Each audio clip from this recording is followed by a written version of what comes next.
Welcome back, everybody. It is Bulldog here, and it is time to continue on with our beginner's guides. Now that we have Chaos and the beginner cards have changed, I've had to go through and redo all of my beginner guides for each splinter. We've done Fire, we've done Earth. Now I'm finally making my way to Water, and Water is maybe my favorite. When people come and say, okay, I've got just a little bit of money to spend, or where do I go? What decks do I start with?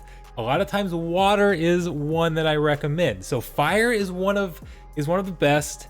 That one's been a huge hit, and I really like that if you're trying to be as cost efficient as possible, spend as little amount of money, but you still want to add a few additions so that you can climb through bronze, even be able to compete in silver a little bit. I do really like that Fire team, and it doesn't take much to add on to it.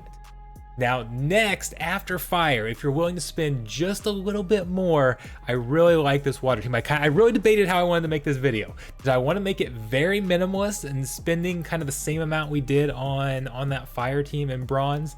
And I decided I wanted to take it up just a little bit. We're still not going to spend very much at all, especially if you're renting. This is still going to be very cheap, but there are some cards that I really like in Water that if you're willing to spend a little bit more, I think they can make a huge difference. So let's go over and look at which cards I'm talking about. So these are some of the ones that I like to add on. Now, and it does not have to be just these cards or anything like that, but these are kind of some of the main ones. And you'll notice I've got a lot more legendaries here than I did with Fire, and they're a little bit more expensive, but they're still not bad. So the first one here is actually an epic card. That is Wave Brood, and I really like him because he is a taunt that can be played, that can attack anywhere on the battlefield. He's got close range. That's what that second ability is. There is close range, so he can attack up front, and I mean he's ranged, so he can attack in the back as well. So I really like these taunting tanks, and being able to stick him wherever you want to direct your opponent is pretty valuable. And with 12 health, he is very beefy. Spirit Hoarder I've got next to him. Now this is the most expensive one I've got here, but this Spirit Hoarder with Wave Brood works very well. Spirit Hoarder has Triage, and that's going to heal up a backline card. So this means you can put Wave Brood in the last spot, then put Spirit Hoarder on the board, and you can still heal him up. We've seen some tank heals in the past that can heal the tank, the first card. But Spirit Hoarder is one of the only cards, really the only accessible card that we're going to be looking at here that has Triage at level 1. So this is a great way to heal a backline tank, and we've got a couple of these. We have Slip Spawn in Earth that also is a backline tank. And Spirit Hoarder is a neutral card, so Spirit Hoarder is one that you can use in multiple different situations. So yes, it's a little more expensive than some of these others, but I do really like it, and I think it's a card that you can get a lot of use out of.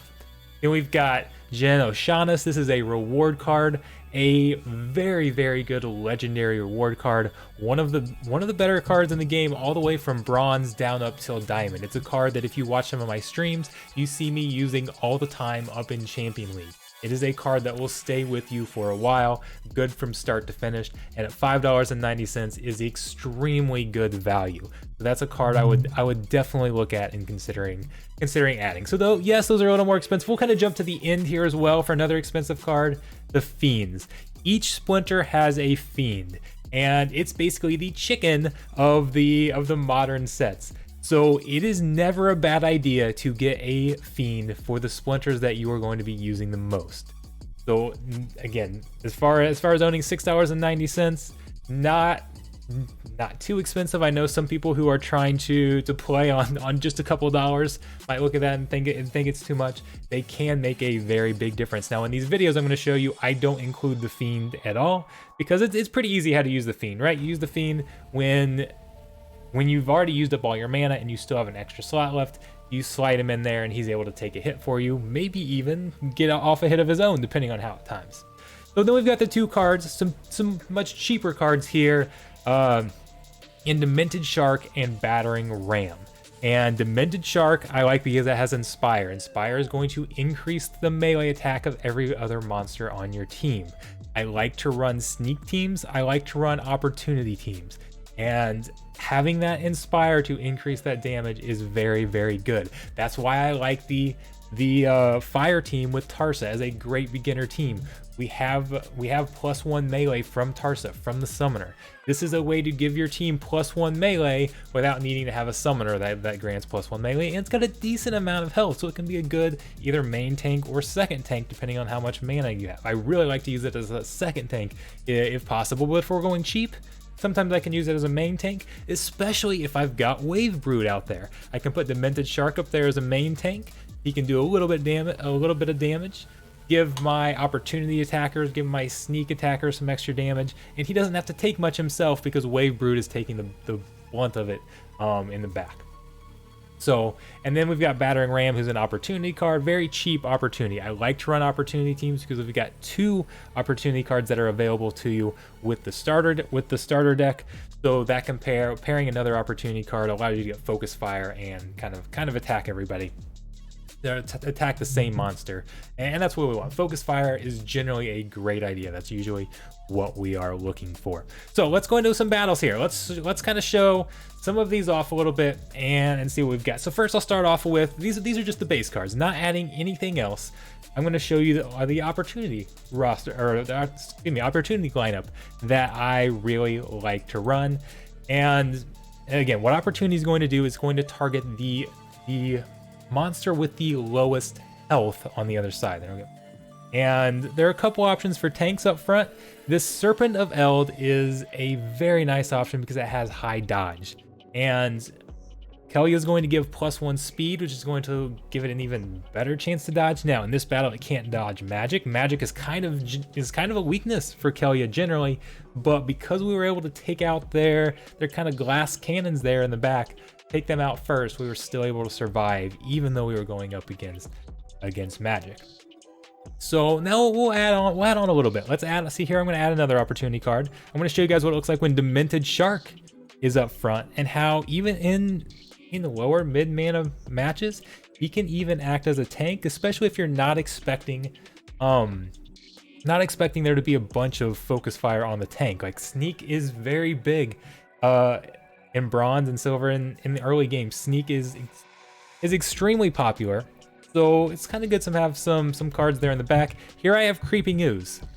Creeping Ooze is a wild format card as we start to get toward modern and wild format, but Creeping Ooze is a very nice card that for only 1 mana will decrease the opponent's speed by 1, and it's a fairly cheap card actually. So Creeping Ooze is a very good card to get in any deck for running almost anything. It's kind of like an upgraded chicken or Fiend now. Those are the cards you play when you have 0. If you have no mana left, so you just kind of stick the chicken in there. Well, if you have 1 mana left, you can kind of just stick the Creeping Ooze in there.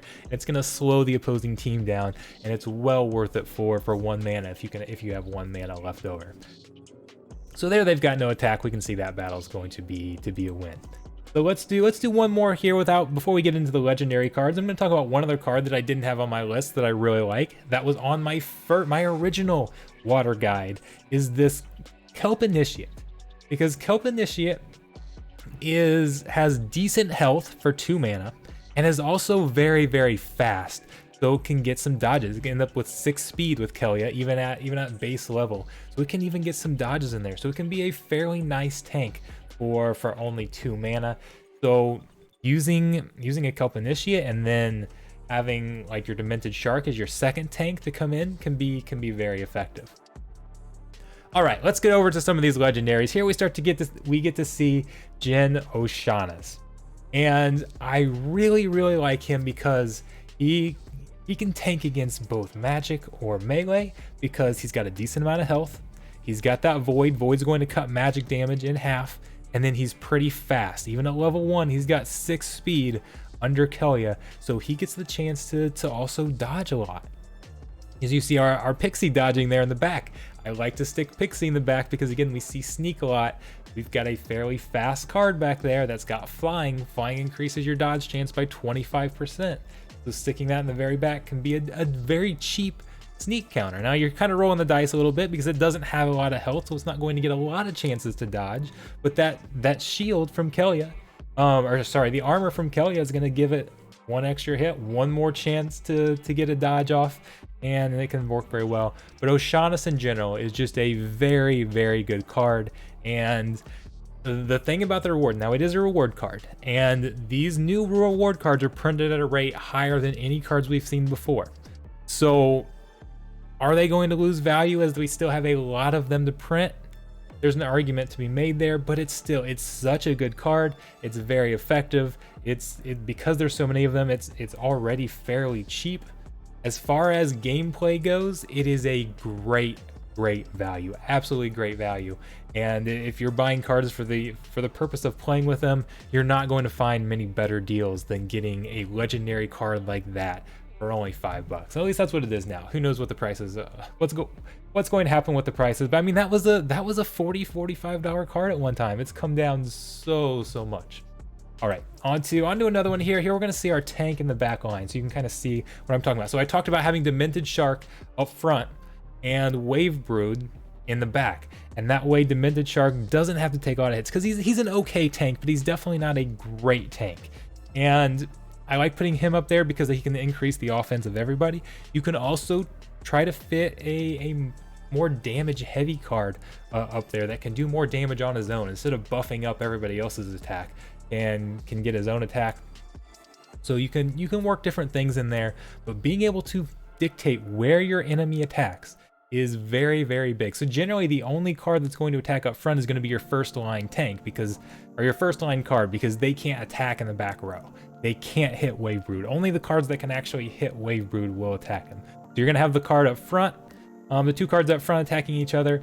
If you have, let's say you've got somebody with sneak in the second row, they could only hit the front card and they couldn't hit the back line. So you can still have some cards attacking the front, but in general, you're just going to get one card attacking your card up front, and everybody else is going to attack Wave Brood. Wave Brood's got all that health. He absorbed those sneak attacks, everything. Did not even he lived through the whole thing. So that worked extremely well. Let's take a look at him again here, this time paired with Spirit Hoarder. Now I know Spirit Hoarder is one of the more expensive cards that I've shown here, and as I showed you, don't have to have him. Wave Brood is effective even without Spirit Hoarder, but watch how Spirit Hoarder is going to heal up Wave Brood here. And then I've talked about Kelp Initiate up front, and then he can be a solid tank up there as well. We don't have a lot of damage. We do not have very much damage here at all, but look how we're able to sustain this. That was a lucky dodge there. But Kelp Initiate is getting some dodges in, lasting quite a while, and then Wave Brood's just healing right back up. It would take them quite a while to get through as Kelp Initiate continues to dodge, and that's not necessarily just luck. I mean, there's a little bit of luck, but that's a 50% dodge chance. So they're just as likely to miss as they are to hit. So I don't want you to think, oh, we just got dodges here. We just got lucky and we're getting some dodges.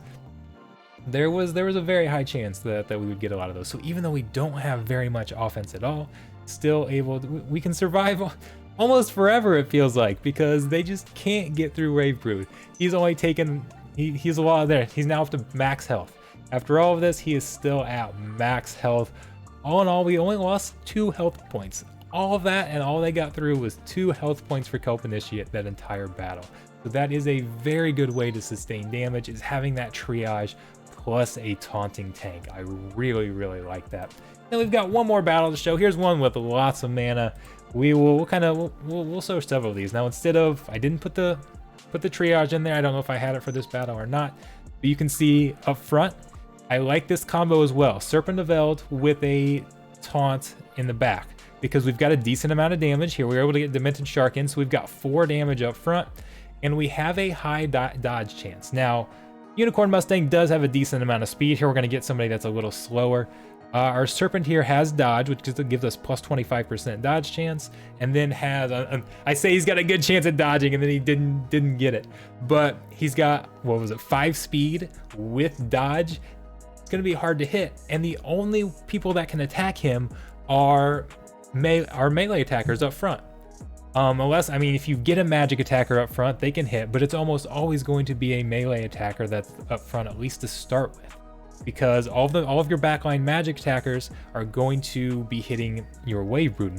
Serpent of Eld is very weak to magic attacks because he relies on his armor and his dodge chance, and magic ignores both of those under typical situations. So I like having him up front where he's likely to be going face to face with another melee character. He can get a decent amount of damage, he can dodge, does not have to worry about magic because we're tanking it back. So, and then we had Sandworm. That was a new card in there as well. Sandworm's one that I really like, that's fairly cheap. I've always been a big fan of Sandworm, anybody that's been following me for a while. And it's been good as I transition to the wrong screen here. There we go. So let me know what you guys think.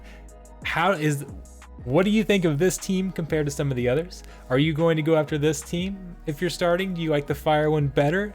What format do you like? I made these cards a little bit more expensive. Do you like me going more bare bones, trying to get, there's so many people wanting to play this game on just a couple of dollars, and I know I went a little more expensive here, although again, the rental prices are still extremely cheap there.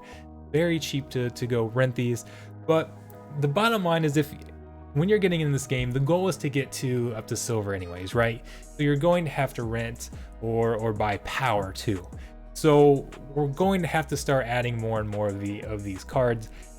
Adding just a few cards is only going to allow you to play in bronze, and you're not going to be able to earn or progress very much playing in bronze. We really want to get the silver, and I think these cards are ones that will absolutely carry you. You'll cruise through bronze with just a few of these additions, and then you'll still have stuff that you can start building decks for silver, building decks for gold. I feel like this is a team that can transition more to silver and gold better than some of the other teams that we've shown. Again, the fire team is definitely nice. It works in bronze. I've seen it working. I've been using it even in silver on my lower accounts, and it works very well there. But long term, a lot of those cards are ones that are going to get replaced. Or a lot of these water cards are one that I use them on my champion team. I use Oshannus. Demented Shark's probably the one that I feel like gets replaced out of that group, but everything else I feel like is fairly valuable. So anyways, let me know what you think. Let me know what you think of the format, what you want to see. I've still got Death to cover, I've still got Life to cover, I've still got Dragon to cover, so we're only halfway through this. We've got three more to go. I'll certainly take your feedback into account when making these other videos. Anyways, thank you guys so much. There's always going to be more coming. Make sure you like, subscribe, all of that. And I completely forgot, but I have a new live streaming YouTube channel. If you guys follow my live streams on YouTube, I am now streaming to every platform at once: Twitch, Twitter, Facebook. And in order to do that, I've set up a separate live streaming YouTube account. So that link will be in the description be in the description below. So if you're interested in live streams, make sure you go follow that account as well. There will no longer be live streams on this channel. Anyways, thank you guys so much. I'll see you there.